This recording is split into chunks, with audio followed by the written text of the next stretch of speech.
Hello friends, welcome back to my YouTube channel. तो दोस्तों, आज हम देखने वाले हैं कक्षा 12 का प्रश्नावली 2.1। देखिए, इसमें पहले सवाल में हमें कुछ क्वेश्चंस दिए गए हैं जिसमें मुख्य मान निकालना है। तो आइए, इस क्वेश्चंस को करने से पहले हमें कुछ कॉन्सेप्ट्स जान लेना ज़रूरी है। उन कॉन्सेप्ट को जानने के बाद हम इन सवालों को करेंगे। आइए देख लेते हैं। तो आइए सबसे पहले हम जान लेते हैं कि प्रतिलोम त्रिकोणमिति फलन आखिर है क्या। देखिए दोस्तों, जैसे कि हम अभी क्लास 11th में या फिर 10 में, क्लास 10th में, 9th में हम त्रिकोणमिति फलनों के बारे में जान चुके हैं। जैसे कि साइन एक्स, ठीक, साइन एक्स हो गया, कॉस एक्स हो गया, टैन एक्स हो गया, इसी प्रकार से आपका सेक एक्स, और इसी प्रकार से चलता रहता है। ठीक, इन सभी फलनों को हम त्रिकोणमिति फलन कहते हैं। सेम इसी तरीके से हमारे पास कुछ और फलन होते हैं, उन फलनों को हम प्रतिलोम त्रिकोणमिति फलन कहते हैं। जैसे मैं उदाहरण के रूप में आपको दिखाता हूँ, sign inverse x, sign inverse x, इसको पढ़ते कैसे हैं, साइन इनवर्स एक्स। ठीक, cos inverse x, tan inverse x, इसी प्रकार से आपका सेक इनवर्स एक्स, इसी प्रकार से कोसेक इनवर्स एक्स और कॉट इनवर्स एक्स। देखिए, हमारे पास कुल 6 फलन ऐसे होते हैं जो कि प्रतिलोम त्रिकोणमिति फलन है।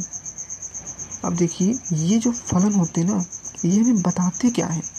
जैसे कि जो त्रिकोणमिति फलन होते हैं वो हमें किसी कोण के मान को बताते हैं। जैसे कि मैं अगर बोलूँ कि साइन 30 अंश या साइन π/6, इसका कुछ मान होता है। क्या होता है इसका मान? होता है, क्या मान होता है साइन 30 अंश का? 1/2। ठीक, तो जो प्रतिलोम त्रिकोणमिति फलन, नाम से ही पता चल रहा है कि त्रिकोणमिति फलन का प्रतिलोम होता है, यानी कि उल्टा होता है। यानी कि जो प्रतिलोम त्रिकोणमिति फलन होते हैं वो हमें कोण बताते हैं। क्या बताते हैं? कोण बताते हैं। इसको आप उदाहरण से समझिए। जैसे कि मैं साइन इनवर्स की जगह अगर लिख दूं यहाँ पे साइन इनवर्स 1/2। अब देखिए, इसका मतलब क्या हुआ, आपको बस मतलब समझना है। इसका मतलब होता है कि साइन के किस कोण का मान 1/2 होता है, ये हमें पता करना है। मतलब कि जो ये फलन होते हैं ना, वो इसी तरह से इनका मतलब होता है, इसी तरह से ये डिफाइन किए गए हैं। तो अगर कहीं पे भी किसी भी क्वेश्चंस में इस प्रकार से आपको साइन इनवर्स 1/2 दिखता है, या फिर अभी तो मैं उदाहरण के तौर पे आपको बता रहा हूँ, लेकिन 1/2 की जगह पे कुछ भी हो सकता है। तो अगर ऐसा कहीं पे हो तो इसका मतलब होता है कि हमें वह कोण पता करना है जिसके साइन का मान, जिससे कि वह कोण पता करना है जिसके साइन का मान 1/2 हो। तो मतलब आपको ये मतलब जो है, अगर आपको समझ में आ गया तो ज़्यादातर क्वेश्चन आप अपने मन में ही सॉल्व कर लेंगे। क्या कहा मैंने? वह कोण जिसके साइन का मान 1/2 हो, वही कोण इसका मान होगा। तो बताइए आप, 1/2 ऐसा कौन सा कोण है जिसके साइन का मान, या फिर जिसका साइन 1/2 आता है? तो सिंपल सा बात है, 30 अंश, या फिर हम बोल सकते हैं π/6। क्यों? क्योंकि हम जानते हैं, अभी ऊपर ने देखा है यहाँ पे कि साइन π/6 का मान 1/2 होता है। तो हमें वही पता करना था कि ऐसा कौन सा कोड है जिसके साइन का मान 1/2 होता है। तो हमने देख लिया कि π/6 ऐसा कोड है जिसके साइन का मान 1/2 है। तो इस पूरे चीज़ का जो आंसर आएगा वो 30 अंश आएगा या फिर π/6। इसी प्रकार से आप सभी प्रतिलोम त्रिकोणमिति फलनों को समझ सकते हैं। इसी प्रकार से cos inverse x, tan inverse x और जितने भी आपके प्रतिलोम त्रिकोणमिति फलन हैं उन सभी को समझ सकते हैं। मतलब मेरे कहने का मतलब ये है कि जिस प्रकार से मैंने यहाँ पर बताया उसी प्रकार से सभी का मतलब सेम होता है। जैसे कि मैं आपको बात करता हूँ सेक इनवर्स 2, ठीक। इसका मतलब ये हुआ कि हमें वह कोड पता करना है जिसके सेक का मान 2 होता है। अच्छा, अभी जैसे कि मैं आपको बात करता हूँ कॉट इनवर्स 1, इसका मतलब क्या हुआ? इसका भी मतलब वही हुआ कि वह कोड बताइए जिसके कॉट का मान 1 होता है। वही कोड जो होगा ना वही इसका मान होगा। तो हम जानते हैं कि π/4 होता है, ठीक है। ये सब चीज़ें आपको ध्यान रखना होगा कि इसका मतलब आखिर क्या होता है। इस फलन हमें ये जो फलन होता है ये हमें फलन बताता क्या है भाई, ये जब जान लेंगे ना तो कुछ देखिए हमें सिर्फ सवाल नहीं लगाना है, अंडरस्टैंडिंग भी डेवलप करना है। तो इस प्रकार से मतलब समझना बहुत ज़रूरी है भाई, ठीक है। आइए आगे देखते हैं। तो जैसा कि मैंने आपको बताया कि जो प्रतिलोम त्रिकोणमिति फलन होते हैं उनसे हमें एक कोड मिलता है। मतलब उनका जो मान होता है ना वो एक कोड होता है। वही चीज़ मैंने यहाँ पे लिखा हुआ है। अब देखिए इसको थोड़ा सा और समझते हैं कि जैसे कि ना त्रिकोणमिति फलन होता था हमारा साइन 60 अंश, ऐसे अंदर कुछ रखा जाता था, ठीक। तो उसका मान आता था हमें √3/2। अब देखिए ये जो मान आ रहा है आप पूछेंगे ये कहाँ से आ रहा है। तो ये चीज़ आपको देखिए ये चीज़ आपने 11th में पढ़ा होगा। तो ये मैं आपको नहीं बता रहा हूँ क्योंकि मैं ये मान कर चल रहा हूँ कि आपको ये सब चीज़ें पता होंगी। फिर भी मैं आगे आपको बता दूंगा कि कैसे याद करना है, चिंता मत करिए, ठीक। तो जैसे कि त्रिकोणमिति फलन होता था उसमें हम कोई कोड रखते थे। जैसे कि साइन के अंदर 60 अंश रखा हमने, उसके बाद कॉस के अंदर 30 अंश रखा, तो हमें एक मान मिल गया, एक संख्या मिल गई। भाई ये क्या है? एक संख्या ही तो है, ये है एक संख्या ही तो है भाई। √3 का मान कितना होता है? 1.732/2। तो अगर इसे सॉल्व करेंगे तो हमें एक संख्या ही तो मिलेगी ना। समझिए कि त्रिकोणमिति फलनों में हम अंदर कोड रखते थे, ठीक बा। अब देखिए इसको हम ऐसे समझ सकते हैं कि जो त्रिकोणमिति फलन होते थे उनमें हम एक कोड रखते थे अंदर और हमें एक संख्या मिलती थी। ठीक इसका इनवर्स होता है क्या? प्रतिलोम त्रिकोणमिति जो फलन होते हैं वो त्रिकोणमिति फलनों के इनवर्स होते हैं, इसलिए उनका नाम प्रतिलोम त्रिकोणमिति फलन रख दिया गया। अब इसका मतलब क्या हुआ? इसका मतलब यह हुआ कि हम संख्या रखेंगे, ठीक। जो प्रतिलोम त्रिकोणमिति फलन है उनके अंदर संख्या रखेंगे और हमें मिलेगा क्या? मिलेगा कोड। ये चीज़ मैंने आपको बता दिया है, बस थोड़ा सा और समझाने का प्रयास किया है। आई होप आप समझ गए होंगे कि प्रतिलोम त्रिकोणमिति फलनों में संख्या को रखने से हमें कोड मिलते हैं। कैसे मिलते हैं, क्या होता है, सब चीज़ें आगे देखेंगे। लेकिन एक अंडरस्टैंडिंग होना चाहिए कि आखिर जो ITF होता है, इनवर्स ट्रिग्नोमेट्रिक फंक्शन होता है, वो हमें बताता क्या। आइए मैं आपको एक सारणी याद करवाता हूँ। वैसे ये क्लास 11th का एक मतलब क्लास 11th में पढ़ते हैं लोग, लेकिन मैं आपको बता दे रहा हूँ आगे बहुत ही ज़्यादा यूज होने वाला है। तो देखिए जैसा कि हम जानते हैं, बहुत सारे बच्चे जानते होंगे कि साइन 0 अंश का मान कितना होता है? 0 होता है। और साइन 30 अंश का मान 1/2 होता है। साइन 45 अंश का मान 1/√2 होता है। साइन 60 अंश का मान 3/2 होता है। ठीक, साइन 90 अंश का मान 1 होता है। तो समझिए इस प्रकार से आपको याद करना है कि साइन 0 अंश का मान 0, साइन 30 अंश का मान 1/2, साइन 45 अंश का मान 1/√2, साइन 60 अंश का मान √3/2, साइन 90 अंश का मान 1 होता है। तो ये क्लास 11th का चीज़ है, मैंने आपको बता दिया है।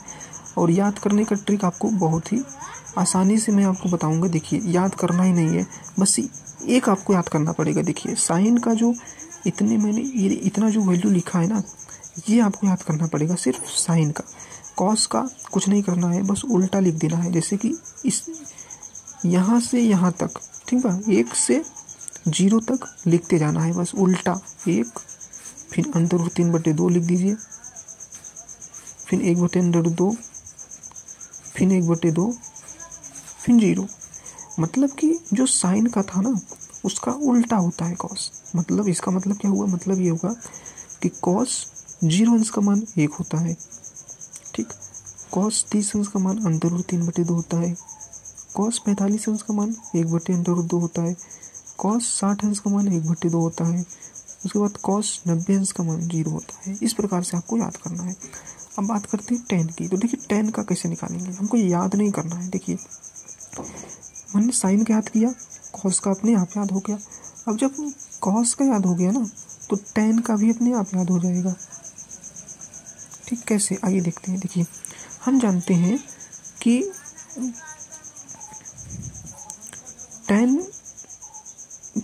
tan थीटा मान लेते हैं। tan थीटा बराबर होता है साइन थीटा बटे कॉस थीटा।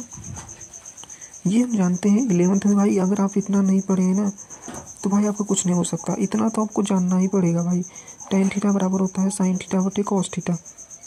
ठीक है, अब देखिए जैसे कि मान लीजिए मुझे निकालना है tan 0 का मान निकालना है। तो tan 0 का मान कितना होगा, साइन 0 बटे कॉस 0। भाई यही होगा ना इस सूत्र के हिसाब से।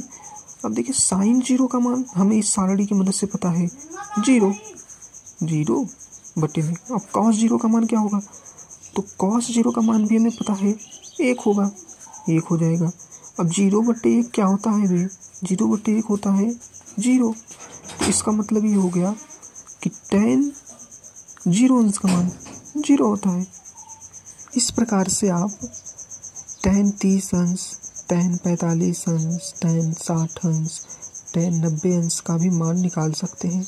जैसे कि मैं आपको एक और निकाल कर बताता हूँ। जैसे कि tan 45 अंश का मान निकालना है हमें। ठीक है, आइए देखते हैं कैसे निकलेगा। देखिए हमें निकालना है tan 45 अंश का मान। तो सिंपल सा फंडा है, tan 45 अंश बराबर में साइन 45 अंश बटे में कॉस 45 अंश।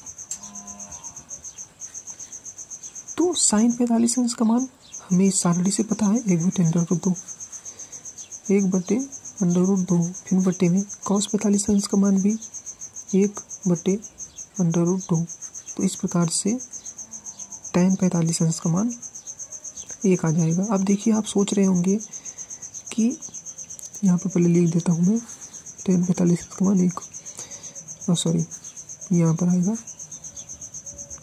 तो देखिए अभी देखिए आपको पहली बार निकाल रहे हैं तो थोड़ा टाइम लगेगा, लेकिन जब प्रैक्टिस करते जाएंगे ना तो बहुत ही जल्दी से आप ये मान निकाल सकते हैं। अब इसी प्रकार से जैसे कि मुझे tan 30 अंश का मान निकालना है, तो tan 30 अंश का मान अब देखिए, अब जैसे कि तेज़ी से कैसे करना है मैं बताता हूँ।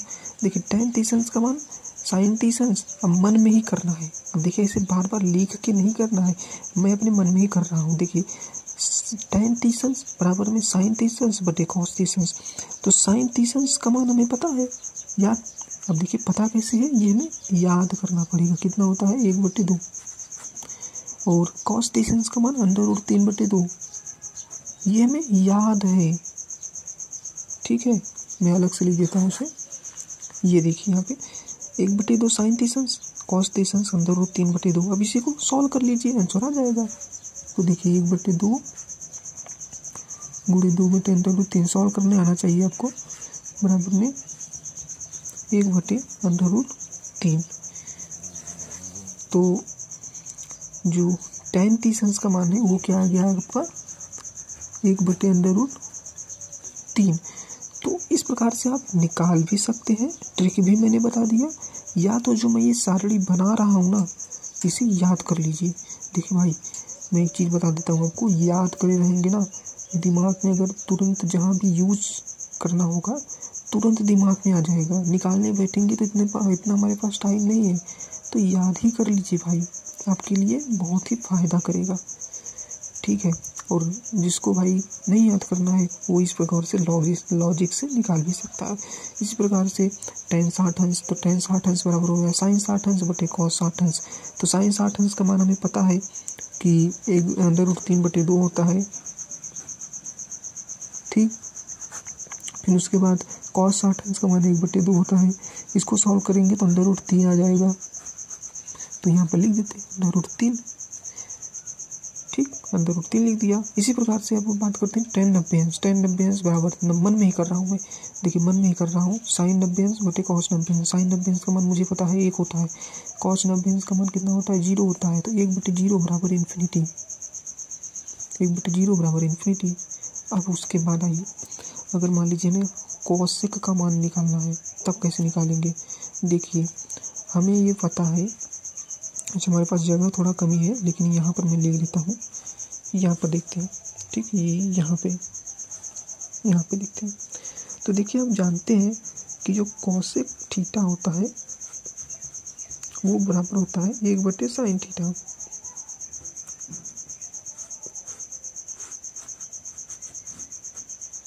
ठीक। कोसेक थीटा बराबर होता है 1/sin थीटा। तो अब अगर मान लीजिए कोसेक 0 अंश का मान निकालना है, तो कोसेक 0 अंश का मान बराबर 1/sin 0 अंश का मान, तो कोसेक 0 बराबर है 1/sin 0। अब चूंकि हम जानते हैं कि 1/sin 0 अंश का मान हमें पता है, sin 0 अंश का मान 0 होता है, ठीक। sin 0 अंश का मान क्या होता है 0 होता है, तो 1/0 बराबर इन्फिनिटी। इसलिए जो कोसेक 0 अंश का मान हो जाएगा वो इन्फिनिटी हो जाएगा। तो इस प्रकार से आप हर एक कोसेक 30 अंश, कोसेक 45 अंश, कोसेक 60 अंश, कोसेक 90 अंश का मान निकाल सकते हैं। मैं डायरेक्ट लिख दे रहा हूँ, जिसको निकालना है वो इस लॉजिक से, ये जो फार्मूला है इस लॉजिक से निकाल सकता है, और नहीं तो याद ही कर लीजिए। तो मुझे तो याद है भाई, मैं लिख दे रहा हूँ। देखिए कोसेक 30 अंश का मान साइन 1/2 का उल्टा, यानी कि 1/2 का उल्टा करना है तो 2 हो जाएगा। कोसेक 45 अंश का मान 1/√2 का उल्टा, यानी कि √2। कोसेक 60 अंश का मान 2/√3। अब देखिए कोसेक 90 अंश का मान निकालना है हमें, ठीक। तो कोसेक 90 अंश का मान यानी कि 1 का उल्टा, तो 1 का उल्टा इस प्रकार से लिखा जाता है। देखिए 1/1, यही तो 1 का उल्टा है ना, तो इसका मान 1 ही आता है। अब देखते हैं आगे थोड़ा सा सेक। अब सेक का भी आपको इसी प्रकार से याद करना होगा, मैं यहाँ पे लिख देता हूँ। यहाँ पे देखिए सेक थीटा बराबर में 1/cos थीटा होता है, ठीक। तो जिस प्रकार से कोसेक निकला उसी प्रकार से सेक भी हो जाएगा, लेकिन सेक जो होता है वो कॉस का उल्टा होता है। तो कुछ नहीं करना है भाई, सीधा सीधा उसका उल्टा करते हुए जाना है। उल्टा मतलब व्युत्क्रम यार। तो देखिए जैसे कि मुझे सेक 0 अंश का मान निकालना है, तो सेक 0 अंश बराबर में 1/cos 0 अंश। अब मन में ही करना है ये सब। अब cos 0 अंश का मान 1 होता है, तो 1/1 बराबर 1 हो गया। इसी प्रकार से अगर मुझे निकालना होगा सेक 30 अंश, तो सेक 30 अंश हो जाएगा 2/√3, और ये हो जाएगा √2। फिर उसके बाद सेक 60 अंश का मान 2 हो जाएगा। सेक 90 अंश का मान, अब देखिए सेक 90 अंश का मान होगा 1/0, जो कि इन्फिनिटी होगा, ठीक। क्योंकि cos 0 अंश का मान cos 90 अंश का मान 0 होता है, ठीक। cos 90 अंश का मान 0 होता है, तो सेक 0 अंश का मान 1/cos 0 होगा, तो 1/0 बराबर इन्फिनिटी यार, सीधा सीधा। इसी प्रकार से कॉट भी निकाल सकते हैं। कॉट वाला मैं यहाँ लिख देता हूँ, जगह की कमी है, इसके लिए आप मुझे माफ़ कर दीजिए, क्योंकि अभी धीरे धीरे मैं देखता हूँ। फिलहाल देखिए, कॉट थीटा जो होता है वो बराबर होता है 1/tan थीटा। ठीक, थोड़ा यहाँ पे लिख देता हूँ। कॉट थीटा बराबर होता है 1/tan थीटा। ठीक, तो इसका मतलब ये हुआ कि कॉट थीटा का मान कुछ नहीं करना है, बस जो tan थीटा था उसका उल्टा करते हुए चलना है। तो जैसे कि tan 0 अंश का मान, तो 1/0, तो 1/0 इन्फिनिटी हो जाएगा भाई। ठीक बात। कॉट 30 अंश का मान 1/tan 30 अंश। अब tan 30 अंश का मान 1/√3, यानी कि 1/√3 का व्युत्क्रम, तो √3 हो जाएगा। अब इसी प्रकार से आपको याद करना है और इसी प्रकार से सब कुछ निकालना है। मैं 1-2 निकाल कर दिखा दिया हूँ, फिलहाल मैं डायरेक्ट लिख दे रहा हूँ। ठीक, 1/√3। और अब एक चीज़ और देखिए, कॉट 90 अंश। अब देखिए समझने वाली चीज़ है यहाँ पे मैं बता दे रहा हूँ आपको यहाँ पे। ठीक, अब देखिए कॉट 90 अंश बराबर में 1/tan 90 अंश, यही होगा। अब tan 90 अंश का मान हमें पहले से ही निकाल लिया हो, इन्फिनिटी, तो 1/∞, तो इसका मान लगभग 0 होता है। इसका मान 0 आ जाएगा। क्या आ जाएगा? 0 आ जाएगा। तो ये सारणी आपको याद करना है। अब देखिए आपको समझ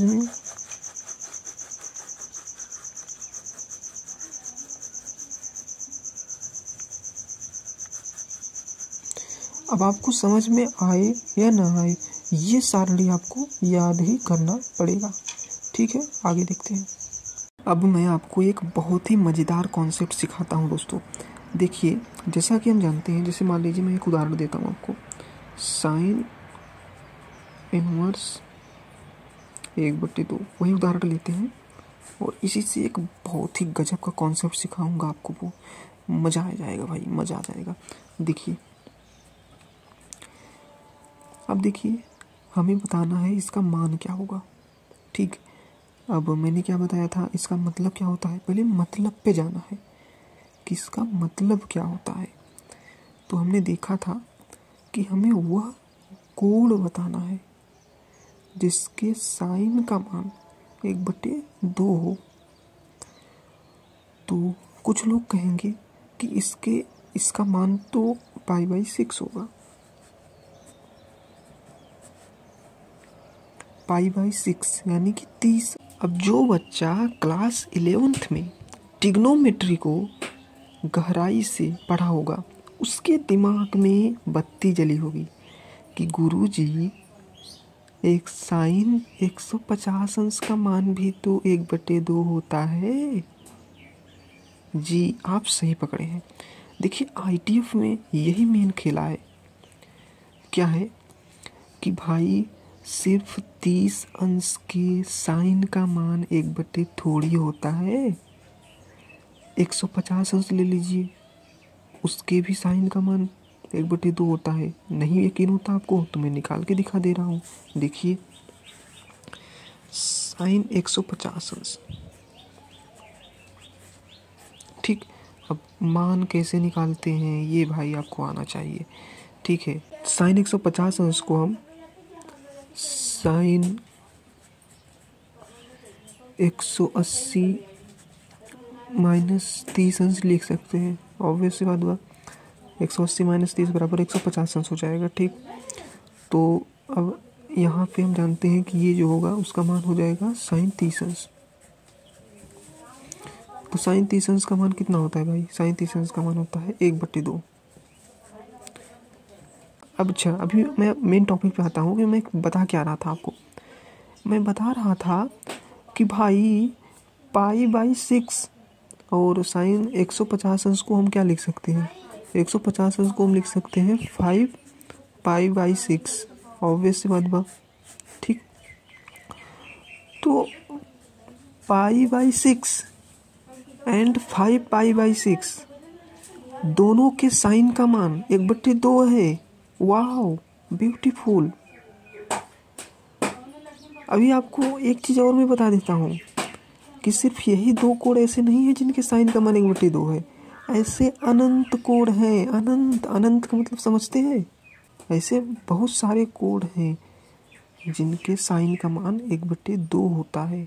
तो देखिए, अब हमारे जो गणितज्ञ हैं, जो हमारे गणितज्ञ रहे हैं, उन्होंने क्या किया कि एक मुख्य मान को डिफाइन किया। मेरे वर्ड्स पर ध्यान दीजिए आप, डिफाइन किया।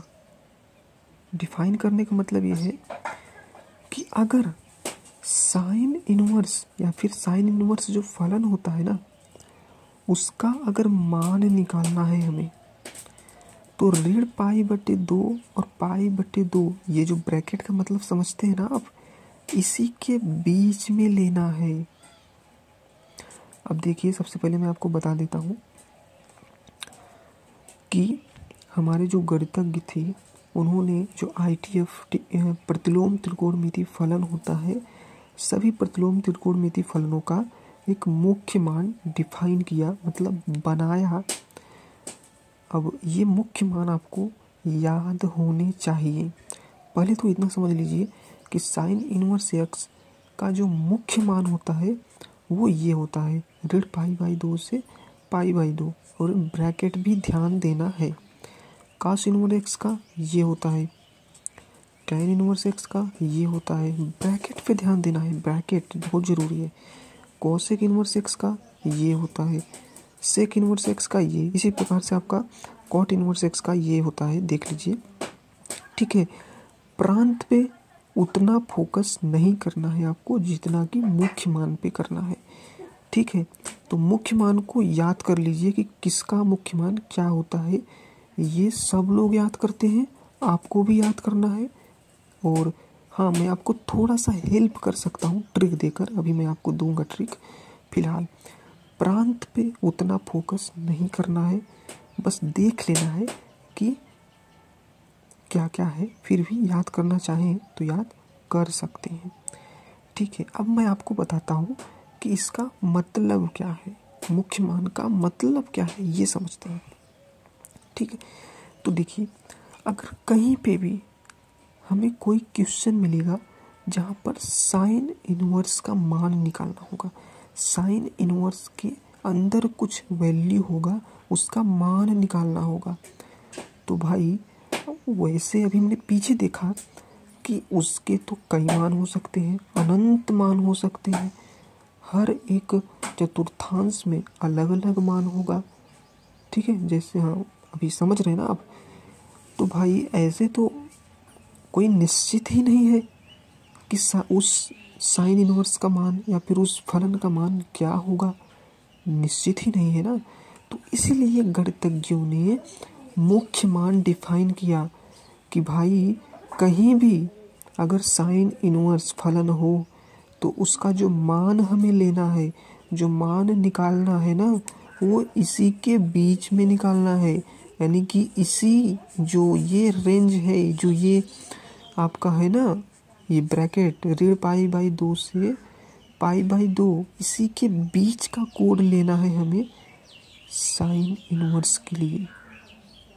ठीक ठीक इसी प्रकार से कॉस इनवर्स एक्स का अगर कहीं पे भी मान निकालना हो, कॉस इनवर्स में कुछ भी हो, उसका अगर मान निकालना हो तो हमें 0 से पाई के बीच ही लेना है, और जिसमें 0 और पाई इंक्लूडेड है, यानी कि 0 और पाई शामिल है। ये वाला ब्रैकेट बताता है कि ऋण π/2 और π/2 दोनों शामिल हैं, 0 और पाई दोनों शामिल हैं। इसमें ऋण π/2 और π/2 शामिल नहीं है, मतलब टैन इनवर्स अगर कहीं पे भी फलन हो, उसका मान निकालना हो तो ऋण π/2 और π/2 के बीच में लेना है, ऋण π/2 और π/2 नहीं लेना है। समझ आ गए? इसी प्रकार से आप हर एक फलन को समझ सकते हैं कि मुख्य मान का मतलब क्या होता है। अब मैं आपको याद करवाता हूँ कि किस फलन का मुख्य मान क्या होता है, वो याद कैसे करें। आइए देखते हैं। देखिए, सबसे पहले हमें 2 चीज़ें याद करना होगा। एक साइन इनवर्स का, साइन इनवर्स एक्स का मुख्य मान जो होता है वो ऋण π/2 से π/2, और ब्रैकेट ये वाला लगेगा, मतलब इसमें दोनों शामिल हैं, ऋण π/2 भी और π/2 भी शामिल है। और दूसरा हमें याद करना होगा कॉस इनवर्स एक्स का, कॉस इनवर्स एक्स का। इसका मुख्य मान क्या होता है? इसका मुख्य मान होता है 0 से पाई, यानी कि इसमें 0 और पाई भी शामिल है। इस ब्रैकेट का मतलब यही होता है। अब देखिए, अब मैं आपको याद करवाता हूँ tan इनवर्स और कॉट इनवर्स एक्स। तो बहुत ही सिंपल है। देखिए tan इनवर्स एक्स का मुख्य मान साइन इनवर्स एक्स जैसा ही होगा, बस ब्रैकेट बदल जाएगा। तो tan इनवर्स एक्स का जो मुख्य मान होगा वो √π/2 से π/2 ही होगा, बस ब्रैकेट बदल गया। इसी प्रकार से कॉट इनवर्स एक्स का जो मुख्य मान होगा ना वो कॉस इनवर्स एक्स वाला ही होगा, बस ब्रैकेट बदल जाएगा। सिंपल यार। अब इसी प्रकार से आप कोसेक इनवर्स एक्स निकाल लीजिए। तो कोसेक इनवर्स एक्स जो होगा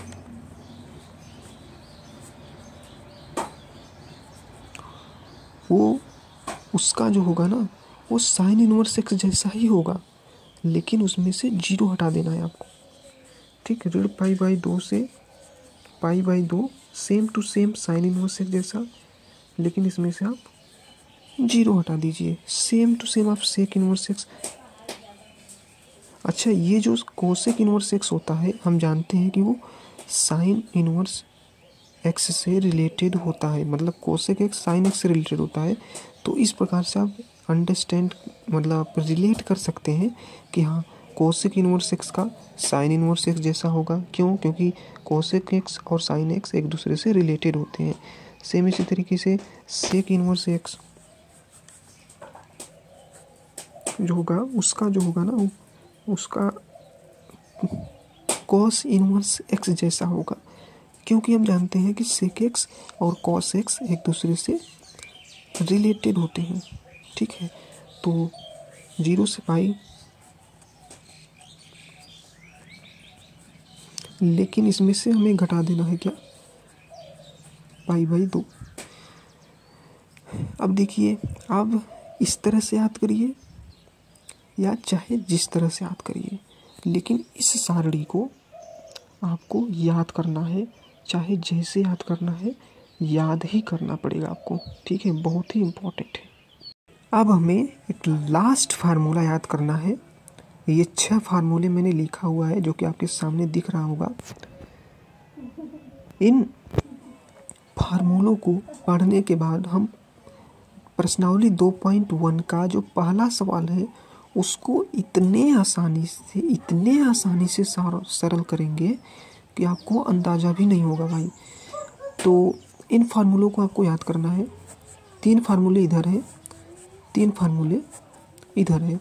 बहुत ही आसान फार्मूले हैं। साइन इनवर्स रीड एक्स बराबर रीड sine inverse x, cosec inverse रीड एक्स बराबर में रीड cosec inverse x, tan inverse रीड एक्स बराबर रीड tan इनवर्स एक्स। इस प्रकार से कॉस इनवर्स रीड एक्स बराबर में पाई माइनस में रीड कॉस रीड इनवर्स एक्स, सेक इनवर्स रीड एक्स बराबर पाई माइनस में सेक इनवर्स एक्स।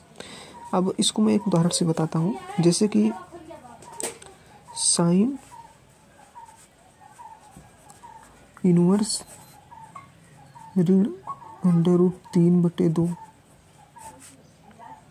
ठीक है, तो इसको हम ऐसे लिख सकते हैं, कैसे? रीड साइन इनवर्स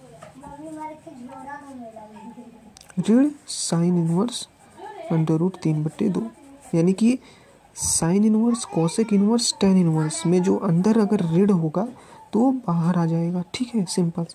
इसी प्रकार से मैं एक कॉस इनवर्स वाला भी बता देता हूँ। कॉस इनवर्स अगर हमारे पास होता है रीड 1/2, ठीक है, तो कुछ नहीं करना है, पाई माइनस उसके बाद कॉस इनवर्स 1/2, इतना आपको समझना है। आगे सॉल्व कैसे करना है ये सब चीज़ें तो आप जान ही चुके हैं भाई पहले से ही। फिलहाल जब हम सवाल लगाएंगे तब आगे जानेंगे, लेकिन इसका मतलब क्या होता है इतना समझ आ गया आपको? आई होप समझ आ गया होगा। तो चलिए गाइज, अब हम बढ़ते हैं अपने प्रश्नावली 2.1 के पहले सवाल पर और फोड़ देते हैं उसे। ठीक है, चलिए, ये रहा हमारा पहला सवाल अब देखिए इसमें हमें मुख्य मान निकालना है।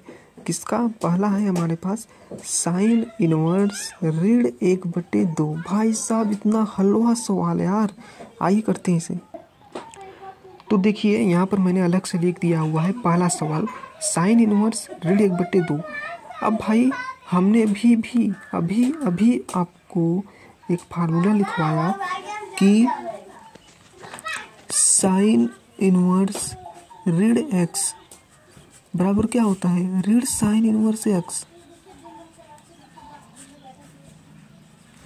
यही लिखवाया। अब आपको याद होना चाहिए, तो कुछ नहीं करना है, साइन इनवर्स, ठीक, साइन इनवर्स ऋण 1/2 को हम ऐसे लिख सकते हैं, ऋण 1/2 बराबर में ऋण साइन इनवर्स 1/2 ऐसे लिख सकते हैं कि नहीं? बताइए, आप लिख सकते हैं। अच्छा, अब देखिए हमें सिर्फ इसको देखना है, अब इसको देखना है। अब इसको देखकर हमारे दिमाग में क्या आया? सबसे पहले हमारे दिमाग में आया कि हमें वह कोण बताना है जिसके साइन का मान 1/2 हो, ठीक। तो भाई अच्छा, एक चीज़ तो यहाँ तक, पहला चीज़ तो ये रहा कि सबसे पहले हमें बताना क्या है। दूसरा चीज़, हमें मुख्य मान निकालना है, क्योंकि क्वेश्चन में दिया हुआ है कि मुख्य मान निकालिए, ठीक है। तो हमें यह पता होना चाहिए कि जो साइन इनवर्स फलन होता है उसका मुख्य मान, जो मुख्य मान होता है, अभी मैं आपको दिखा रहा हूँ कि करना कैसे है। मुख्य मान जो होता है, आप देखिए इस प्रकार से क्वेश्चन प्रैक्टिस करते रहेंगे ना तो अपने आप याद हो जाएगा। ऋण π/2 से π/2 इंक्लूडेड होता है, ठीक है। तो ये होता है, तो इसका मतलब हमें क्या है, इसी के बीच में वह एंगल पता करना है। अब हमें इस प्रकार से सोचना है, कैसे सोचना है कि ऋण π/2 और π/2 के बीच में क्या बोला हमें, के बीच में वह एंगल बताइए जिसके साइन का मान 1/2 हो, जिसके साइन का मान 1/2 हो, जिसके साइन का मान 1/2 हो। तो बताइए आप कौन होगा? सिंपल से आप π/6 होगा, ठीक। π/6 कैसे होगा यार? तीसरा सी तो होगा ना। ऋण π/2 मतलब ऋण 90 और 90, तो ऋण 90 और 90 के बीच में ऐसा कौन सा कोण है जिसके साइन का मान 1/2 होगा? तो सिंपल यार, π/6, क्योंकि ऋण π/6 जो होगा, साइन ऋण π/6 अगर हम लेंगे तो उसका मान क्या आ जाएगा? उसका मान आ जाएगा ऋण 1/2। तो हमें वो नहीं निकालना है, हमें 1/2 निकालना है, तो π/6 हो जाएगा। तो इस प्रकार से जो हमारा मान आ जाएगा वो आ जाएगा ऋण में 1/2, यही आंसर हो जाएगा। था ना आसान? कितना आसान था। मुझे लग रहा है कि इस क्वेश्चन में थोड़ा सा आपको प्रॉब्लम हुई होगी।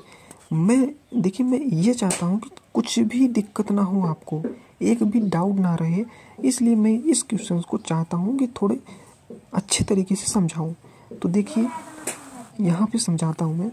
देखिए सबसे पहले तो ये चीज़ यार 11th की चीज़ें हैं, आप नहीं पढ़ेंगे तो भाई दिक्कत तो होगी, मुझे भी दिक्कत होगी यार पढ़ाने में, और आपको भी दिक्कत होगी। अच्छा जी, फिलहाल मैं ट्राई करूँगा, 100% दूंगा आपको भाई, कोई दिक्कत नहीं होगा, यकीन मानिए मेरा।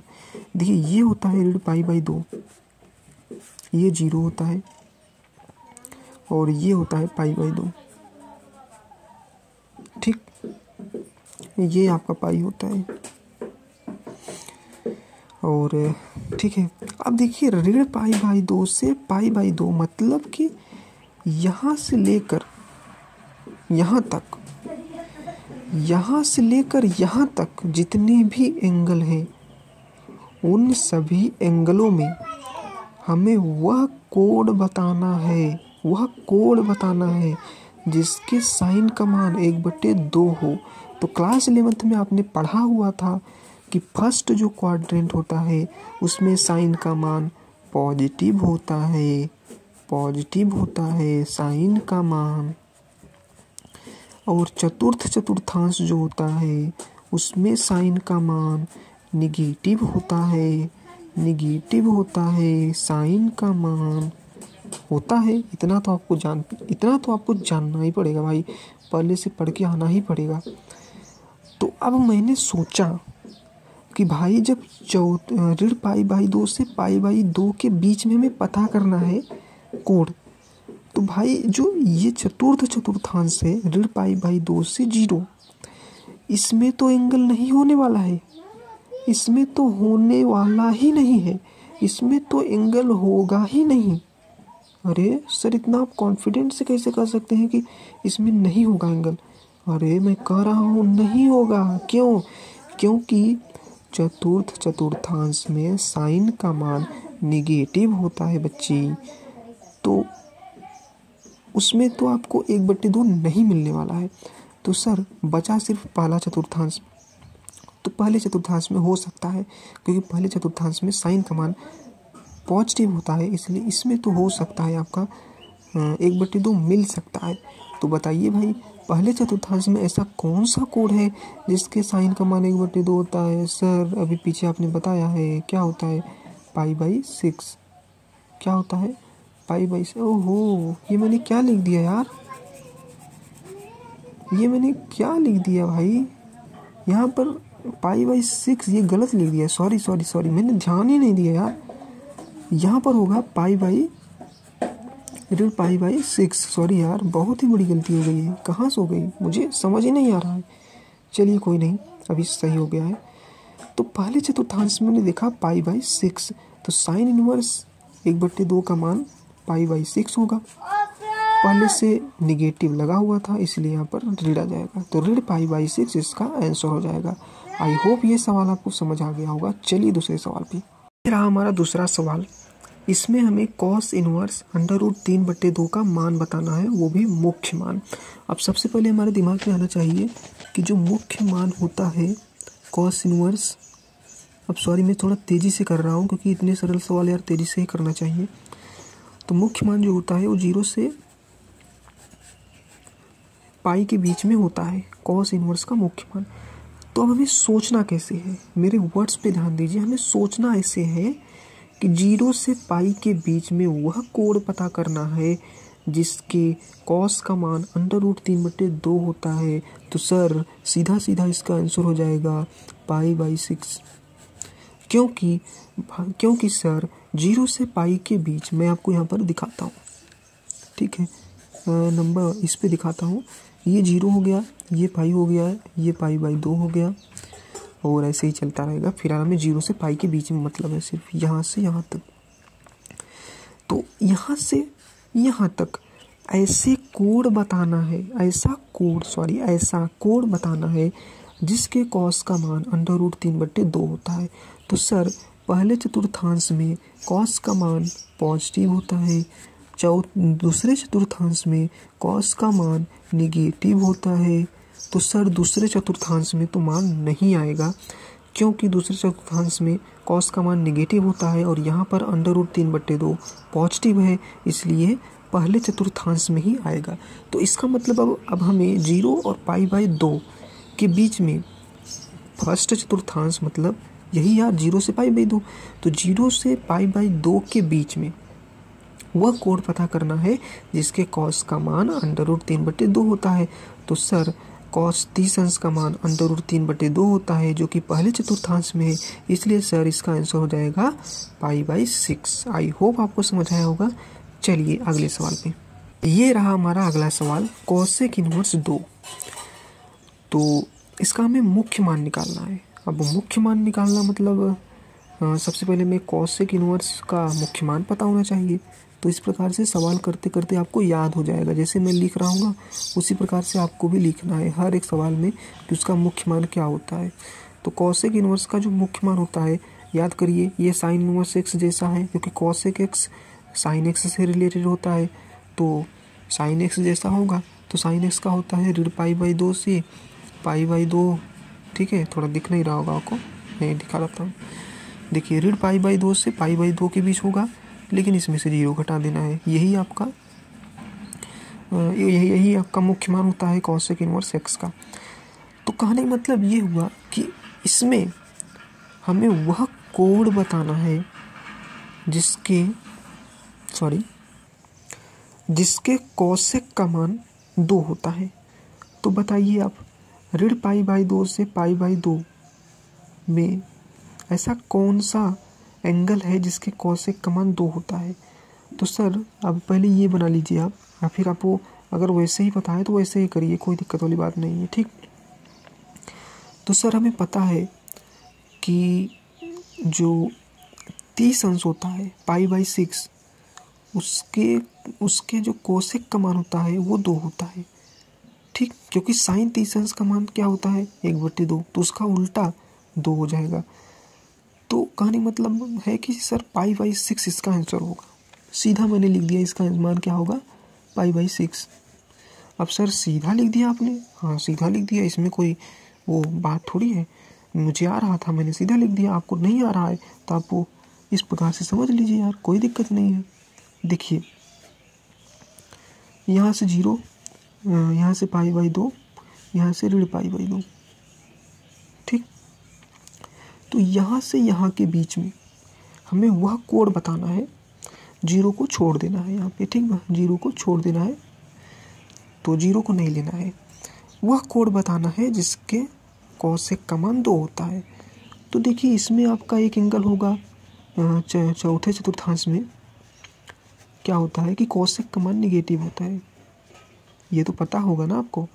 और फर्स्ट चतुर्थांश में पॉजिटिव, और हमारे पास जो 2 है वो क्या है पॉजिटिव है, इसलिए पहला ही चतुर्थांश में वह एंगल होगा।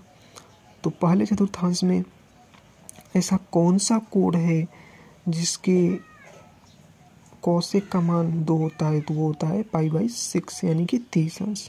आई होप समझ आ रहा होगा आपको। अगर आपको नहीं समझ आ रहा है तो प्लीज़ कमेंट कीजिए, मैं आपको दूसरे मेथड से भी बताऊंगा। जो भी सिंपल से सिंपल मेथड हो सकेगा मैं आपको समझाने का प्रयास करूंगा। तो प्लीज़ कमेंट करिए इस मेथड से आपको समझ आ रहा है या नहीं आ रहा है। अगला सवाल देखते हैं। देखिए चौथा सवाल जो है उसमें बोल रहा है tan इनवर्स ऋण √3 का हमें मुख्य मान निकालना है। तो सबसे पहले ऋण अगर दिखा तो ऋण को बाहर निकालिए, क्योंकि tan है, tan इनवर्स है तो बाहर आ जाएगा क्या, ऋण बाहर आ जाएगा। हमने ये सूत्र लिखवाया हुआ है, बार बार मैं बोल रहा हूँ आपको। तो इसमें हो जाएगा ऋण tan इनवर्स में √3, सिंपल। अब हमें ऋण को नहीं देखना है, सिर्फ इस चीज़ को देखना है और इसका हमें मान निकालना है, वो भी मुख्य मान। मुख्य मान मतलब कि जो tan इनवर्स का जो मुख्य मान होता है, मैं यहाँ पे लिख देता हूँ यार,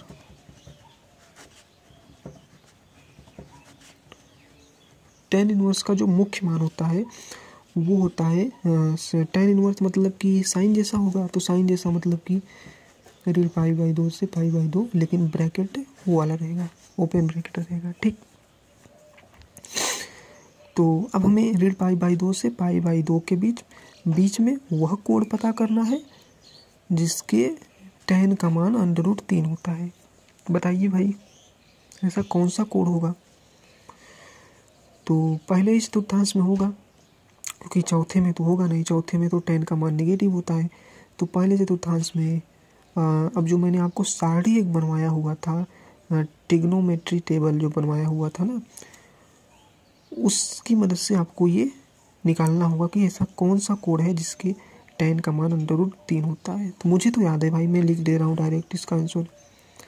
ऋण बाहर था, ऋण को ऐसे ही रखने दीजिए, और इसका जो tan इनवर्स √3 है ना, इसका मान आ जाएगा, वो क्या आ जाएगा π/3, ठीक। तो ऋण π/3 इसका आंसर हो जाएगा,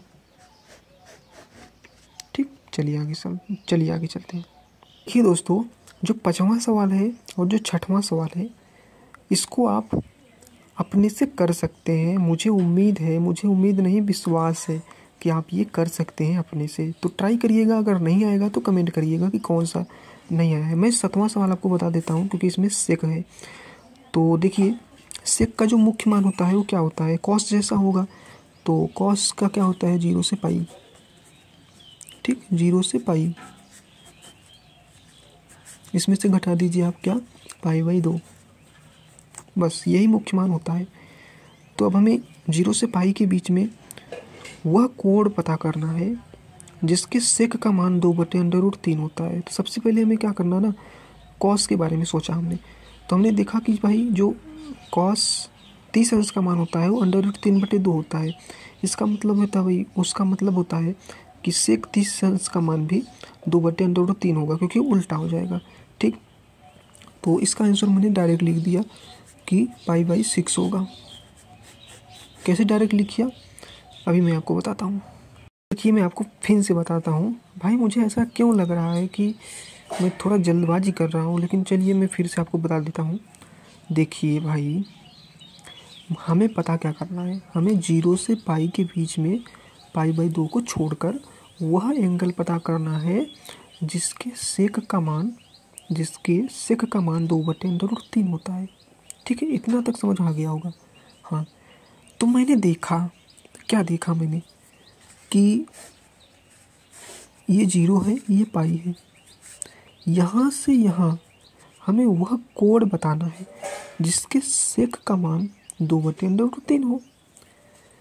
तो यहाँ से तो नहीं आ सकता, ये नहीं हो सकता, यहाँ पर वो कोण नहीं हो सकता, क्योंकि यहाँ पर यानी कि द्वितीय चतुर्थांश में सेक का मान नेगेटिव होता है और 2/√3 पॉजिटिव है। यानी कि ये कंफर्म हो गया कि पहले चतुर्थांश में ही वह कोण है जिसके सेक का मान 2/√3 है।